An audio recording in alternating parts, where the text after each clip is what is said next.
ആ സ്ഥലം നോക്കി ആരും പറയില്ല നാബോത്ത് ഇവിടെയാണ് വീണ് പിടഞ്ഞതെന്ന്, മരിച്ചു വീണതെന്ന് ആരും പറയില്ല. അവന്റെ രക്തക്കറ മുഴുവനും കഴുകി വെടിപ്പാക്കി.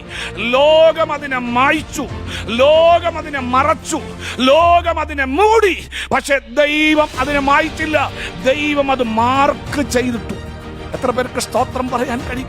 ദൈവം അതിനെ മാർക്ക് ചെയ്തിട്ടെന്ന് ഇന്ന് പകലിൽ പരിശുദ്ധാത്മാവ് പറയുന്നു. ലോകം മായ്ച്ചതിനെ, ലോകം മൂടിയതിനെ, ലോകം മറച്ചതിനെ, നീ വേദനിപ്പിക്കപ്പെട്ട ഇടമുണ്ടല്ലോ, നിന്റെ കണ്ണുനീര് വീണ ഇടമുണ്ടല്ലോ, ലോകം മറന്നാലും ദൈവം മറക്കുകയില്ല. ദൈവം അതിനെ മാർക്ക് ചെയ്തിട്ടുണ്ട്. സ്തോത്രം, സ്തോത്രം, സ്തോത്രം. വിവാഹ വീട്ടിനകത്ത് കരയുന്ന കണ്ണുനീരുകൾ, മരണ വീട്ടിൽ കരയുന്ന കണ്ണുനീരുകൾ, എല്ലാ ആരാധന കളത്തിൽ ഒറ്റപ്പെട്ട കണ്ണുനീരുകൾ, ഈ കണ്ണുനീരിനെല്ലാം ദൈവം മറുപടി പറയാൻ പോവുകയാണ്. ഓഫീസിനകത്ത് കണ്ണുനീർ വീഴ്ത്തിയ ദൈവത്തിലെ അത് ദൈവം മാർക്ക് ചെയ്ത് കഴിഞ്ഞു. ഇന്ന് പകൽ ഒടുവിലത്തെ ദൂത് ഞാൻ പറയാം, ശക്തിയോടെ സ്തോത്രം പറഞ്ഞോണം. ദൈവം അത് മാർക്ക് ചെയ്തിട്ടുണ്ട്, നിന്റെ കണ്ണുനീര് തുരുത്തിയിലാക്കി വെച്ചിട്ടുണ്ട്.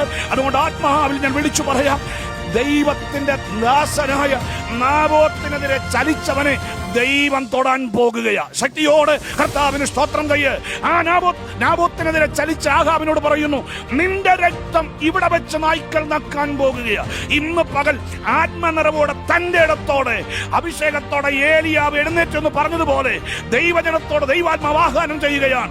ന്യായവിധിയുടെ ദൂത് പറയാൻ, ഒരു അന്ത്യകാല ശുശ്രൂഷ ചെയ്യാൻ, ഒരു അന്ത്യകാല ശുശ്രൂഷ ചെയ്യാൻ. അത് രാജാവായാലും, അത് പ്രഭുക്കന്മാരായാലും, അത് നേതാക്കന്മാരായാലും, ആത്മീയ കാപട്യമുള്ളവന്റെ മുഖത്ത് നോക്കിയും ന്യായവിധിയുടെ ദൂത് പറയാൻ ഇന്ന് പകൽ ചില നാഥാന്മാരെ ആവശ്യമുണ്ട്.